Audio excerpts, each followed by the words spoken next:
Hello and welcome to South Asia Chat, brought to you by the Institute of South Asian Studies at the National University of Singapore. Our guest today is Her Excellency Rukhsana Afzal, the Pakistan High Commissioner to Singapore. She will be sharing her views on the impact of COVID-19 on Pakistanis here and how Singapore and Pakistan are collaborating in this fight. Thank you, Your Excellency, for joining us today. I'd like to start by asking you, has the COVID-19 pandemic left Pakistani nationals stranded in Singapore?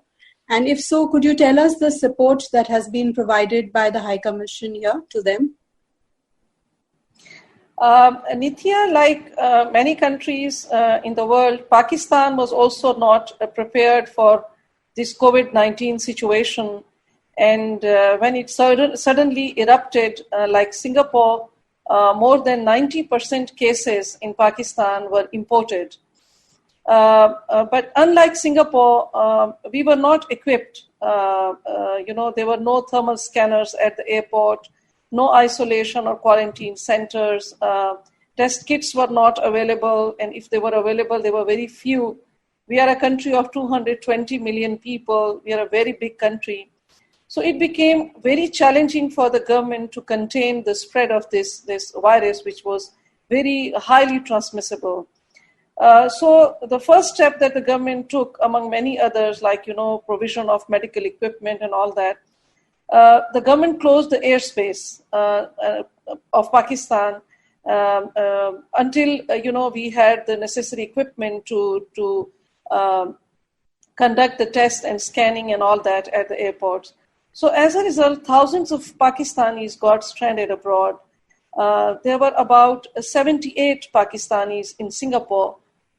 Most of them were either on tourist visit to Singapore, or they were transiting through Singapore. They were businessmen and all.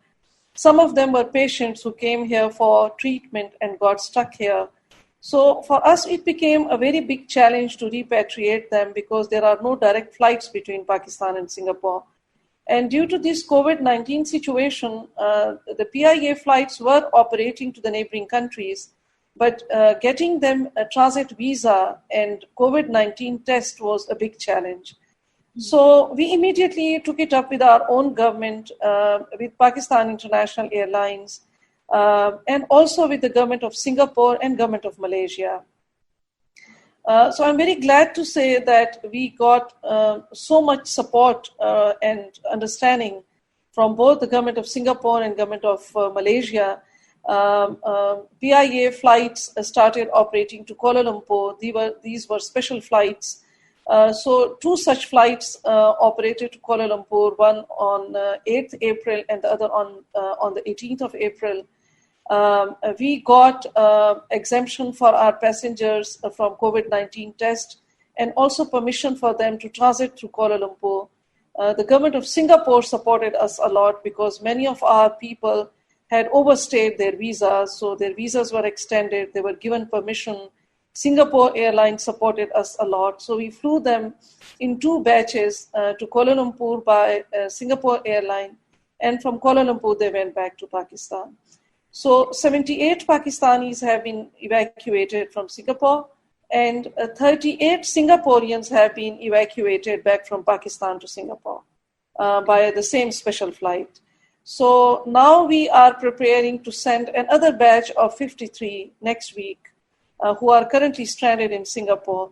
So, this is a very unusual time and demands unusual and unprecedented cooperation and support among countries. And if the spirit prevails, I think we will be happy, and it would become much easier for us to evacuate our people back to Pakistan. So, while a large number of the COVID-19 cases in Singapore now involve Indian and Bangladeshi workers, so are there any Pakistani workers who are in dormitories or who are working here who have been affected? Nithya, we don't have workers in Singapore. Most of our blue-collar labor, you might be aware, works in the Gulf countries. We have about 5 million blue-collar labor working in the Middle East. Luckily, in Singapore, we have mostly people who are very well established. They are in banking sector, in telecommunication, software engineers, chartered accountants. So luckily, we don't have any such cases here in Singapore. Okay. Earlier in the month, Dr. Vivian Balakrishnan, Singapore's foreign minister, spoke to his counterpart in Pakistan, Minister Shah Mahmood Qureshi, and the latter evinced interest on the Trace Together application. So has there been any progress on that? And how are the two countries working together to combat this pandemic?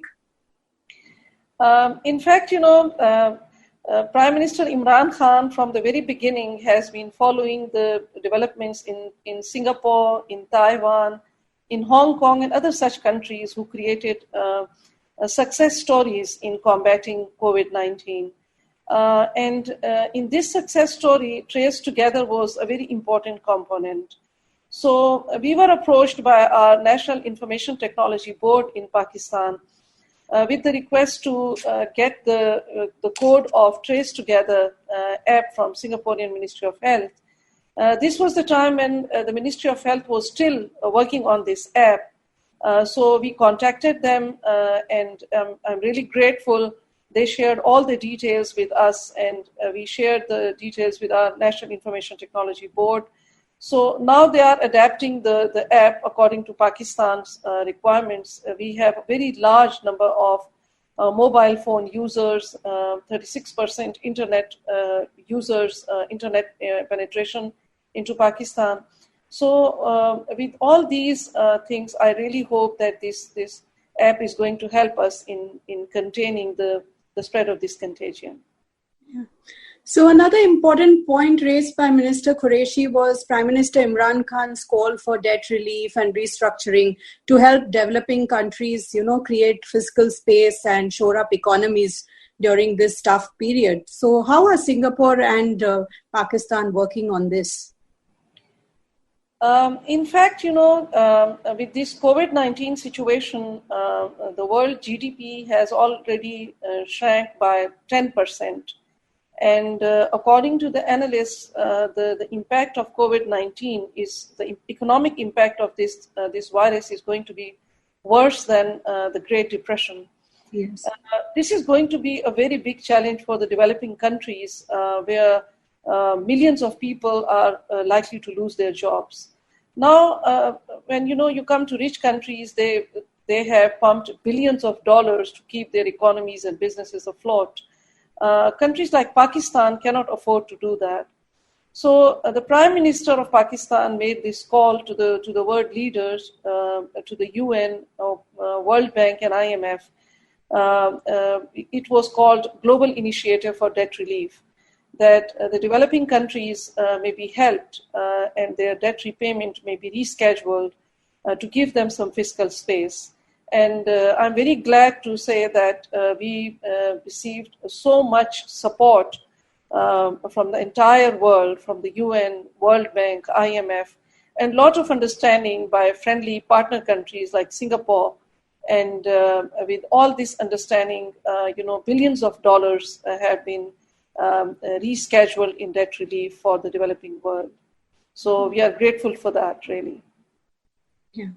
And the Pakistani community here also has been very proactive in helping its citizens back home. So would you like to comment on that?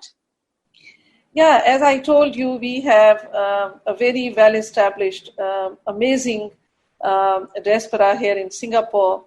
So when the first cases were reported in Pakistan, there was a lot of concern here in Singapore that our healthcare system is not geared to deal with a challenge like this. And especially in view of the fact that there is no vaccine to treat the infected. So initially, there were a lot of cases in Pakistan where the medical community started getting infected and all. So we received a request from the government of Pakistan that the diaspora may be engaged and medical equipment may be procured with funds raised locally. And this medical equipment may be exported to Pakistan, because that was the time when the medical equipment was in acute shortage all over the world. So I'm very happy and I'm really grateful to our community that they joined hands, they contacted us. We got them a list of top priority items that were required in Pakistan on immediate basis. They raised funds and they procured PPEs, personal protective equipment, worth 178,000 Singaporean dollars. And we sent that medical equipment in 2 consignments to Pakistan. And they were handed over to National Disaster Management Authority of Pakistan. And now they are being used in Pakistani hospitals by our medical professionals and healthcare staff. Thank you so much, Your Excellency, for your time. We are very pleased to have you. Thank you so much for having me here. It was very nice talking to you. My best regards to the ISAS team. And let's hope that this COVID-19 situation will get under control very soon. All the best. Stay safe. Stay home.